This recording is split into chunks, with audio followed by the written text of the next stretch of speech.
Welcome to പാൻസാപ്പിയൻസ്. So ഇന്നത്തെ ക്ലാസ്സിൽ നമ്മൾ എടുക്കുന്നത് സീഡ്സും അതിൻ്റെ ടൈപ്സും മെയിൻലി അതിൻ്റെ സ്ട്രക്ചർ, ഒരു ഡീറ്റെയിൽഡ് ആയിട്ടുള്ള സ്ട്രക്ചർ എങ്ങനെയാണെന്നാണ്. അപ്പോൾ കഴിഞ്ഞ ക്ലാസ്സിൽ എംബ്രിയോയുടെ സ്ട്രക്ചർ കൊടുത്തിട്ടുണ്ട്. അപ്പം എംബ്രിയോ എന്ന് പറയുന്നത് എന്താണ്? സീഡിൻ്റെ ഒരു പോർഷൻ ആണ് അല്ലേ?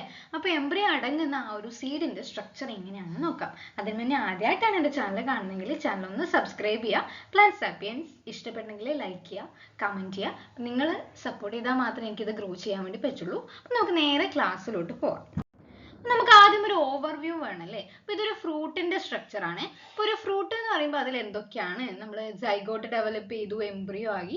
ആ എംബ്രിയോ അടങ്ങുന്ന സീഡ്, ഓവ്യൂളിലാണ് നമ്മളുടെ എംബ്രിയോ ഉണ്ടായിരിക്കുക. അത് സീഡായിട്ട് മാറും, ഓവറി ഫ്രൂട്ട് ആയിട്ട് മാറും. അപ്പൊ ഇവിടെ കാണിച്ചിരിക്കുന്ന ഒരു ഫ്രൂട്ടിന്റെ മൊത്തത്തിലുള്ള സ്ട്രക്ചർ ആണ്. അപ്പൊ നമ്മുടെ ഫ്രൂട്ടിന്റെ ഉള്ളിലാണ് ആരുള്ളത്? സീഡ് ഉള്ളത്. ഈ കാണുന്ന സ്ട്രക്ചർ ആണ് സീഡ്. ഓക്കെ, അപ്പൊ സീഡ് എന്ന് പറയുമ്പോൾ ഒരു എൻഡോസ്പേം, എംബ്രിയോ, സീഡ് കോട്ട് ഇതൊക്കെ ഉണ്ടാവും. ഡൈക്കോട്ടിലും മോണോകോട്ടിലും വ്യത്യസ്തമായിട്ടാണ് ഉണ്ടായിരിക്കുക. നമ്മൾ എൻഡോസ്പേം എന്താണെന്ന് പഠിച്ചു, എംബ്രിയോ എന്താണെന്ന് പഠിച്ചു. ഇനി സീഡ് എന്താണെന്ന് നോക്കാം. അതിന് സീഡ് കോട്ടും കൂടി ഉൾപ്പെടുത്തിയാൽ മതിയാകും. ദെൻ ഈ ഒരു സീഡ് കോട്ടിന് ചുറ്റുമുള്ള ഫ്രൂട്ടിന്റെ സ്ട്രക്ചർ ആണ് നമ്മൾ. ഫ്രൂട്ട് പല ടൈപ്പ് ഫ്രൂട്ട് ഉണ്ട്, അതൊക്കെ ഞാൻ എൻ്റെ ക്ലാസ്സിൽ മുന്നേ ഇട്ടിട്ടുണ്ട്. അപ്പോൾ അതും കൂടി ഒന്ന് നോക്കണം കേട്ടോ. അപ്പോൾ ഞാനിപ്പോൾ ഈ ഒരു ചാപ്റ്ററിൻ്റെ ബേസ് ചെയ്തിട്ട് സീഡ് വരെയാണ് ഇടുന്നത്. അപ്പോൾ ഫ്രൂട്ട് മാത്രമായിട്ട് സെപ്പറേറ്റ് ആയിട്ടൊരു വീഡിയോ ഇട്ടിട്ടുണ്ട്. അപ്പോൾ അതിൽ എൻഡോകാർപ്പ്, മീസോകാർപ്പ്, എക്സോകാർപ്പ് എന്നൊക്കെ പറഞ്ഞിട്ടുള്ള പോർഷനൊക്കെ ഇട്ടിട്ടുണ്ട്. ഇതൊരു ഓവർവ്യൂ ആയിട്ട് അറിയാൻ വേണ്ടിയിട്ട് മാത്രമാണ്. നമ്മൾ ഇത്രയും എന്താണ് എടുത്തത് എന്നുള്ളൊരു ഓവർവ്യൂവിന് വേണ്ടി മാത്രമാണ്. നമുക്ക് ഡയറക്റ്റ്ലി സീഡിലോട്ട് പോവാം. സോ ഈ ഒരു സീഡിനെ രണ്ട് ബേസിസിൽ തരംതിരിച്ചിട്ടുണ്ട്. ഫസ്റ്റ് വൺ എന്ന് പറയുന്നത് എൻഡോസ്പേമിന്റെ പ്രസൻസ് ബേസ് ചെയ്തിട്ടാണ് രണ്ട് സീഡ് ഉള്ളത്. എൻഡോസ്പേം ഉള്ളതും ഇല്ലാത്തതും. അതിൽ എൻഡോസ്പേം പ്രസന്റ് ആയിട്ടുള്ള സീഡ്. എന്തിനാ എൻഡോസ്പേം? നമ്മൾ കഴിഞ്ഞതിന്റെ മുന്നത്തെ ക്ലാസ്സിൽ പഠിച്ചിട്ടുണ്ട്. എംബ്രിയോ ഡെവലപ്പ് ചെയ്യുമ്പോൾ അതിന് നറിഷ്മെന്റ് കൊടുക്കുന്ന ആളാണ് എൻഡോസ്പേം എന്ന് പറയുന്നത്. അപ്പോൾ ആ എൻഡോസ്പേം അവിടെ തന്നെ പേഴ്സിസ്റ്റ് ആയിട്ട് നിൽക്കുന്നുണ്ടെങ്കിൽ, എൻഡോസ്പേം എംബ്രിയോന് നറിഷ്മെന്റ് കൊടുക്കുന്നുണ്ടെങ്കിൽ, അതിൽ ഈ ഒരു എൻഡോസ്പേമിൽ എന്താണ്? നിറച്ചും കുറേ ഫുഡൊക്കെ സ്റ്റോർ ചെയ്ത് വെക്കണം അല്ലേ? ഫുഡ് അങ്ങനെയൊക്കെ സ്റ്റോർ ചെയ്ത് വെക്കുന്ന എൻഡോസ്പേം പ്രസന്റ് ആയിട്ടുള്ള സീഡാണ് എൻഡോസ്പേമിക് സീഡ്, അല്ലെങ്കിൽ ആൽബുമിനസ് സീഡ് എന്നൊക്കെ വേണമെങ്കിൽ പറയാം. അപ്പൊ നമ്മളുടെ ഈ ഒരു പിക്ചറിൽ കാണിച്ചിരിക്കുന്നത് വീറ്റ് ആണ് അല്ലെ? നമ്മളുടെ ഗോതമ്പ്, റൈസ്, അതൊക്കെ എൻഡോസ്പേം പ്രസന്റ് ആയിട്ടുള്ള സീഡാണ്. ആ ഒരു സീഡാണ് നമ്മൾ തിന്നുന്നത്. എൻഡോസ്പേമിക് പോർഷൻ ആണ് നമ്മൾ തിന്നുന്നത് അല്ലേ? അപ്പം അവിടെ എന്തുണ്ട്? ഇതൊരു ഗ്രെയിനിന്റെ ആണ്, ധാന്യത്തിന്റെ ആണെങ്കിൽ കുറേ പോർഷൻ, പകുതി മുക്കാൽ പോർഷൻ അവിടെ എൻഡോസ്പേം ആയിരിക്കും. ഇവിടെ നമ്മളുടെ എംബ്രിയോ ഉണ്ട്, ജേം, കൊളിയോപ്റ്റൈൽ ഒക്കെ ഉണ്ട്. ബ്രാൻ എന്ന് പറയുന്നത് നമ്മൾ തവിട് എന്ന് പറയുന്ന സാധനം അല്ലേ? റൈസിൽ തവിട് എന്ന് പറയുന്ന സാധനം. ഇതാണ് എൻഡോസ്പേമിക് ആയിട്ടുള്ള സീഡ്. അതിന് കാസ്റ്റർ ബീനും പോപ്പി സീഡും ഒക്കെ അതിന് കൂടാണ്ടുള്ള എക്സാമ്പിൾ ആണ്. ഇതിൽ ഞാൻ വീറ്റ് ഒന്നും കൊടുത്തിട്ടില്ല. ഗ്രെയിൻസ് ഒക്കെ എൻഡോസ്പേമിക് സീഡ് ആണ് കേട്ടോ. ദെൻ എക്സ് ആൽബുമിനസ് അല്ലെങ്കിൽ നോൺ എൻഡോസ്പേമിക് സീഡ്, രണ്ട് പേരിൽ പറയാം. ദേ ലാക്ക് എൻഡോസ്പേം. എൻഡോസ്പേം ഇല്ല. അത് ഡയറക്ട്ലി കോട്ടിലിഡൻസിലാണ് അവരുടെ ഫുഡ് സ്റ്റോർ ചെയ്ത് വെക്കുന്നത്. Okay, which themselves are the primary source of nutrition four the seedling. വളർന്നു വരുന്ന സീഡ്ലിങ്ങിന് ഫുഡ് കൊടുക്കുന്നത് കോട്ടിലിഡൻസിൽ നിന്ന് തന്നെയാണ്. നമ്മുടെ മാംഗോ ഇല്ലേ? മാംഗോയിൽ നമ്മൾ എൻഡോസ്പേം ഒന്നും ഇല്ല അല്ലേ? സീഡിന്റെ ഉള്ളിൽ എൻഡോസ്പേം അല്ല, കോട്ടിലിഡൻ തന്നെയാണ് എന്താണ് അവിടെ ഫുഡ് റിസർവ് ചെയ്ത് വെക്കുന്നത്. പയറ്, ബീൻസ്, മാംഗോ ഇതൊക്കെ എക്സ് ആൽബുമിനസ് അല്ലെങ്കിൽ നോൺ എൻഡോസ്പേമിക് ആയിട്ടുള്ള സീഡ്സിന് എക്സാമ്പിൾ ആണ്. ഓക്കെ, ദെൻ രണ്ടാമത്തെ ബേസിസ് എന്ന് പറയുന്നത് കോട്ടിലിഡൻസിനെ ബേസ് ചെയ്തിട്ട് രണ്ട് ടൈപ്പ് സീഡ് ഉണ്ട്. Dicot seed, monocot seed. അപ്പൊ അതിൽ ഡൈക്കോട്ട് സീഡ് എന്താണെന്ന് നോക്കാം. അപ്പൊ ഈ ഒരു ഡൈക്കോട്ട് സീഡിന്റെ എൻറ്റയർ ആയിട്ടുള്ള സ്ട്രക്ചർ ആണ് പഠിക്കുന്നത്. അപ്പൊ പറയുമ്പോൾ ഈ ഒരു ഇമേജ് നോക്കുക. അപ്പൊ ഇത് ഏതിൻ്റെ? നമ്മളുടെ പയറ് ചെടിയുടെ ഒരു പയറ് വിത്താണ്. അതിന്റെ പിക്ചറാണ് ഇവിടെ കൊടുത്തേക്കുന്നത് അല്ലേ? അപ്പൊ നമ്മളൊരു എംബ്രിയോയുടെ സ്ട്രക്ചർ പറഞ്ഞിട്ടുണ്ട് അല്ലേ? ആ എംബ്രിയോയുടെ സ്ട്രക്ചർ ഒക്കെ ഇവിടെയും നിങ്ങൾക്ക് കാണാൻ പറ്റും കേട്ടോ. അതിന്റെ കൂടെ ഒരു സീഡ് കോട്ട് എക്സ്ട്രാ വന്നതാണ് ആക്ച്വലി ഒരു സീഡിന്റെ സ്ട്രക്ചർ എന്ന് പറയുന്നത്. നമുക്ക് ഡൈക്കോട്ട് സീഡ് എന്ന് പറയുമ്പോൾ ആദ്യം നിങ്ങൾ മനസ്സിലാക്കുക, അതിന് രണ്ട് കോട്ടിലിഡൻസ് ഉണ്ടായിരിക്കും. നമുക്ക് നോക്കാം ഓരോ സ്ട്രക്ചറും. ഏറ്റവും പുറമെയുള്ള പ്രൊട്ടക്റ്റീവ് ലെയറിന് നമ്മൾ പറയുന്ന പേരാണ് സീഡ് കോട്ട് അല്ലേ? ഇവിടെ ഒരു ഗ്രീൻ കളറിൽ കൊടുത്തേക്കുന്ന ഈ ഒരു കവറിംഗ് ആണ് സീഡ് കോട്ട്, ഔട്ടർ കവറിംഗ്. ഈ ഒരു ഔട്ടർ കവറിംഗ് ഡൈക്കോട്ടിൽ രണ്ട് ലെയർ ഉണ്ടായിരിക്കും. ഓക്കെ, ഏറ്റവും പുറമെയുള്ള ലെയറിന് നമ്മൾ പറയുന്ന പേരാണ് ടെസ്റ്റ. ഓക്കെ, ഏറ്റവും പുറമെയുള്ള ലെയറിന് പറയുന്ന പേര് ടെസ്റ്റ.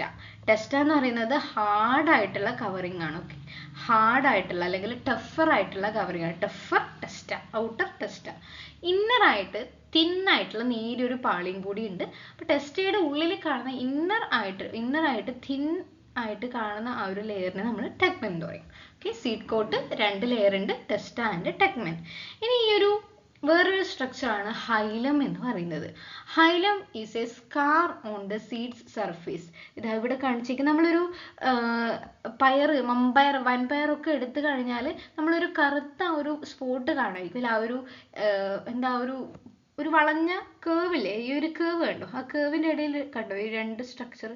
ആ ഹൈലം ഒരു സ്കാറാണ്, ഒരു പോയിന്റ്, ആ ഒരു സ്കാർ സീഡ് സർഫേസിലുള്ളതാണ്. അവിടെ ആയിരിക്കും ഫ്രൂട്ടിന്റെ സ്റ്റോക്ക് വെച്ചിട്ട് ഫ്രൂട്ടുമായിട്ട് ഈ ഒരു സീഡ് അറ്റാച്ച് ചെയ്യുന്നത്. സീഡിനെ ഫ്രൂട്ടുമായിട്ട് അറ്റാച്ച് ചെയ്യുന്ന ആ ഒരു പോർഷനാണ് ആക്ച്വലി ഹൈലം എന്ന് പറയുന്നത്. നമ്മൾ പയർവിത്തിലൊക്കെ നമ്മൾ ആക്ച്വലി വിസിബിൾ ആയിട്ട് കാണാൻ പറ്റും. മൈക്രോപൈൽ റീജിയൻ നമ്മൾ ഒവ്യൂൾസിന്റെ സ്ട്രക്ചർ പഠിച്ചിട്ടുണ്ട് അല്ലേ. A tiny pore located near the hilum. ഈ ഒരു ഹൈലത്തിന്റെ അടുത്ത്, ഹൈലത്തിൽ തന്നെ ഒരു ചെറിയൊരു ഹോൾ ഉണ്ടായിരിക്കും. ആ ഹോൾ ആയിരിക്കും മൈക്രോപൈൽ റീജിയൻ എന്ന് പറയുന്നത്. അപ്പോൾ സീഡിന്റെ ഉള്ളിലേക്ക് എയറും വാട്ടറും ഒക്കെ എൻ്റർ ചെയ്യാൻ വേണ്ടിയിട്ടാണ് ഈ ഒരു മൈക്രോപൈലർ റീജിയൻ. എംബ്രിയോണൽ ആക്സിസ് നമ്മൾ ഇതിൻ്റെ ഉള്ളിലുള്ള എംബ്രിയോയിഡുടെ ആക്സിസ് ആണ്. അതിൽ റൂട്ടും ഷൂട്ടും ഉണ്ടായിട്ട് നമ്മൾ എംബ്രിയോയുടെ സ്ട്രക്ചർ പഠിച്ചു. അതിൽ വരുന്നതാണല്ലേ റാഡിക്കൽ. റാഡിക്കൽ എന്ന് പറയുന്നത് എംബ്രിയോണൽ ആക്സിസിന്റെ താഴെ അവ റൂട്ടായിട്ട് ഡെവലപ്പ് ചെയ്യും. പ്ലിമ്യൂൾ ആണെങ്കിൽ എംബ്രിയോണൽ ആക്സിസിന്റെ മുകളിൽ ഷൂട്ടായിട്ട് ഡെവലപ്പ് ചെയ്യും. ഇതൊക്കെ ഞാൻ കഴിഞ്ഞ ക്ലാസ്സിൽ എടുത്തിട്ടുണ്ട്. അപ്പോൾ ഹൈപ്പോകോട്ടയിലും എപ്പിക്കോട്ടയിലും ഒക്കെ പറഞ്ഞിട്ടുണ്ട് അല്ലേ. റാഡിക്കൽ ഉള്ള റീജിയൻ ആണ് ഹൈപ്പോകോട്ടയിൽ, പിന്നെ പ്ലിമ്യൂൾ ഉള്ള റീജിയൻ ആണ് എപ്പിക്കോട്ടയിൽ. ദെൻ കോട്ടിലിഡൻസിലേക്ക് വരാം. 2 broad embryonic leaves that may be store food for the seedling. 2 cotyledons ഉണ്ടായിരിക്കും. സീഡ്ലിങ്സ് എന്ന് വെച്ചാൽ വളർന്നു വരുന്ന ചെടിക്ക് നറിഷ്മെന്റ് കൊടുക്കാൻ വേണ്ടിയിട്ടായിരിക്കും ഫുഡ് സ്റ്റോർ ചെയ്ത് വെക്കുന്നുണ്ടായിരിക്കും ഈ കോട്ടിലിഡൻസിൽ. ചിലതിൽ എന്തായിരിക്കും നോൺ എൻഡോസ്പെർമിക് ആയിരിക്കും. ആ 2 കേസ് ഞാൻ കഴിഞ്ഞ സ്ലൈഡിൽ പറഞ്ഞിട്ടുണ്ട്. സോ ഇത്രയാണ് ഒരു ഡൈക്കോട്ട് സീഡിന്റെ സ്ട്രക്ചർ. 2 കോട്ടിലിഡൻസ് ഉണ്ട്, സീഡ് കോട്ടിന്റെ 2 ലെയറും ഉണ്ട് എന്നൊക്കെ പഠിച്ചു വെക്കുക. ഇതാ നമുക്ക് മോണോകോട്ടിലോട്ട് പോവാം. ഈ ഒരു സ്ട്രക്ചറാണ് മോണോകോട്ട് എന്ന് പറയുന്നത്. അപ്പോൾ ഈ ഒരു മോണോകോട്ട് നമ്മൾ ഈ കാണിച്ചിരിക്കുന്ന സ്ട്രക്ചറിൽ അത് കോണിന്റെ ആ ഒരു സീഡിന്റെ ഓവർവ്യൂ ആണ് കൊടുത്തേക്കുന്നത്. അപ്പോൾ നമ്മൾ മോണോകോട്ട് എന്ന് പറയുമ്പോൾ ഒറ്റയൊരു കോട്ടിലിഡൻസേ ഉള്ളൂ അല്ലേ. ആ ഒറ്റയൊരു കോട്ടിലിഡൻസിന് നമ്മളൊരു പേര് പറയും, സ്ക്യൂട്ടെല്ലം എന്നാണ് അതിന്റെ പേര്. ഒരേ ഒരു കോട്ടിലിഡൻസ് ആണ്. The single large shield shaped cotyledon that positioned laterally position കാണുന്ന ഒരു സിംഗിൾ കോട്ടിലിഡൻ മോണോകോട്ടിൽ പറയുന്ന പേര് സ്ക്യൂട്ടെല്ലം എന്നാണ്. ദെൻ ഏറ്റവും പുറമെയുള്ള ലെയർ ഏതാ, സീഡ് കോട്ടും ഫ്രൂട്ട് ബോൾ ഉണ്ടായിരിക്കും. സീഡ് കോട്ട് എന്ന് പറയുമ്പോൾ മോണോകോട്ടിൽ സച്ച് ആസ് മെയ്സ് പോലെയുള്ള മോണോകോട്ടിലൊക്കെ ഈ ഒരു സീഡ് കോട്ട് എന്ന് പറയുന്നത് നമ്മുടെ ഫ്രൂട്ട് ഉണ്ടാവില്ല, ഫ്രൂട്ടിന്റെ വോളുമായിട്ട് ഫ്യൂസ് ചെയ്തിട്ടായിരിക്കും, പറ്റി പിടിച്ചിട്ടായിരിക്കും ഉണ്ടായിരിക്കുക. ഒരു സിംഗിൾ ഔട്ടർ കവറിങ് മാത്രമേ ഉള്ളൂ. Called caryopsis. നമ്മൾ പല ടൈപ്പ് സീഡ് ഫ്രൂട്ടൊക്കെ പഠിക്കുമ്പോൾ കാരിയോപ്സിസ് എന്ന് പറഞ്ഞ വേറൊരു ടേം പഠിച്ചിട്ടുണ്ട് കേട്ടോ. അപ്പം ഇതല്ല. അപ്പം നമ്മൾ മോണോകോട്ട് സീഡിൽ ഒറ്റയൊരു ഔട്ടർ കവറിങ്ങേ ഉള്ളൂ. ഡൈക്കോട്ടിലാണെങ്കിൽ 2 ഉണ്ടല്ലേ, ടെസ്റ്റിയും ടെഗ്മനും. അപ്പോൾ ഈ ഒരു മോണോകോട്ടിലാണെങ്കിൽ ഒറ്റൊരു ഔട്ടർ കവറിങ്ങേ ഉള്ളൂ. അത് ഫ്രൂട്ട് വോളുമായിട്ട് നല്ല അറ്റാച്ച്ഡ് ആയിരിക്കും, കാരിയോപ്സിസ് എന്ന് പറയും. ഓക്കെ, ദെൻ അടുത്തത് ഒരു എംബ്രിയോണൽ ആക്സിസ് ഉണ്ടായിരിക്കും. എംബ്രിയോന്റെ മെയിൻ പാർട്ടാണ് എംബ്രിയോണൽ ആക്സിസ്. അതിൽ പ്ലിമ്യൂളും റാഡിക്കലും ഉണ്ട്. നമ്മൾ ഡൈക്കോട്ടിൽ പറഞ്ഞ പോലെ തന്നെ എംബ്രിയോയിൽ എന്തുണ്ട്, പ്ലിമ്യൂൾ ഉണ്ട്, റാഡിക്കൽ ഉണ്ട്. റാഡിക്കൽ റൂട്ടായിട്ട് മാറും, പ്ലിമ്യൂളാണ് സ്റ്റെമ്മും ലീഫുമായിട്ട് മാറുന്നത്. അത് കൂടാതെ വേറെ 2 സ്ട്രക്ചർ പറയുന്നത് കൊളിയോപ്റ്റൈലും കൊളിയോറൈസിയും. ഈ സ്ട്രക്ചർ ഞാൻ എംബ്രിയോ പറയുമ്പോൾ പറഞ്ഞിട്ടുണ്ട്. അപ്പോൾ ഈ ഒരു സ്ട്രക്ചറിൽ മുകളിൽ കാണുന്ന ഈ ഒരു എംബ്രിയോണൽ ലീഫ്, പ്ലിമ്യൂള് കാണുന്ന ഒരു പോർഷൻ, ഇതാ മുകളിൽ കാണുന്നതാണ് കൊളിയോപ്റ്റൈൽ റീജിയൻ എന്ന് പറയുന്നത്. ആ protective sheet covering the plumule region ഉണ്ടല്ലോ, ലീഫായിട്ട് മാറുന്ന പ്ലിമ്യൂളിനെ കവർ ചെയ്യുന്ന ഒരു പ്രൊട്ടക്റ്റീവ് ഷീത്താണ്, കാണുന്ന ഒരു പ്രൊട്ടക്റ്റീവ് ഷീത്താണ് കൊളിയോപ്റ്റൈൽ. ഇനി കൊളിയോറൈസ എന്ന് പറയുന്നത് എന്താ, റാഡിക്കലിനെ കവർ ചെയ്യുന്നത്, താഴെയുള്ള എംബ്രിയോണൽ റൂട്ട് റാഡിക്കലിനെ കവർ ചെയ്യുന്ന ഷീത്താണ് കൊളിയോറൈസ. ഓക്കെ, കൊളിയോപ്റ്റൈൽ, കൊളിയോറൈസ ഇത് യുണീക്ക് ആയിട്ടുള്ള ഒരു ക്യാരക്ടറാണ് മോണോകോട്ടിൻ്റെത്. then എൻഡോസ്പേം മെയിൻലി മെജോറിറ്റി മോണോകോട്ടും എൻഡോസ്പേം കാണുന്ന സീഡായിരിക്കും. മെജോറിറ്റി പകുതി മുക്കാൽ പോർഷനും എന്തായിരിക്കും, എൻഡോസ്പേം ഉള്ള ആൾക്കാരായിരിക്കും മോണോകോട്ടിൽ എന്ന് പറയുന്നത്. നമ്മൾ കോണ് മെയ്സ് ഒക്കെയാണല്ലോ എൻഡോസ്പെർമസീഡിൽ പഠിച്ചത്.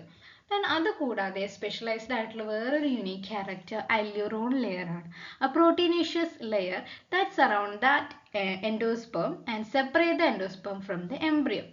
എംബ്രിയോ ഉണ്ടല്ലോ ഇവിടെ എംബ്രിയോ ഉണ്ട്, ഇവിടെ നമ്മളുടെ എൻഡോസ്പേം ഉണ്ട്. ഈ എൻഡോസ്പേമിനെ എംബ്രിയോയിൽ നിന്ന് സെപ്പറേറ്റ് ചെയ്യാൻ വേണ്ടിയിട്ട് ഇവിടെ ഒരു പ്രോട്ടീനേഷ്യസ് ലെയർ ഉണ്ട്. ഓക്കെ, രണ്ടിൻ്റെ ഇടയിൽ ഒരു പ്രോട്ടീനേഷ്യസ് ലെയർ ഉണ്ട്. സെപ്പറേറ്റ് ചെയ്യാൻ വേണ്ടിയിട്ടുള്ള ആ ഒരു ലെയറിനെയാണ് നമ്മൾ അല്യൂറോൺ ലെയർ എന്ന് പറയുന്നത്. ഓക്കെ, ഇത്രയാണ് നമ്മുടെ മോണോകോട്ട് സീഡിൻ്റെ സ്ട്രക്ചർ. ഡൈക്കോട്ടും മോണോകോട്ടും സീഡും കമ്പയർ ചെയ്തിട്ട് വേണം പഠിക്കാൻ. സോ ഇത്രയേ ഉള്ളൂ. Thank you.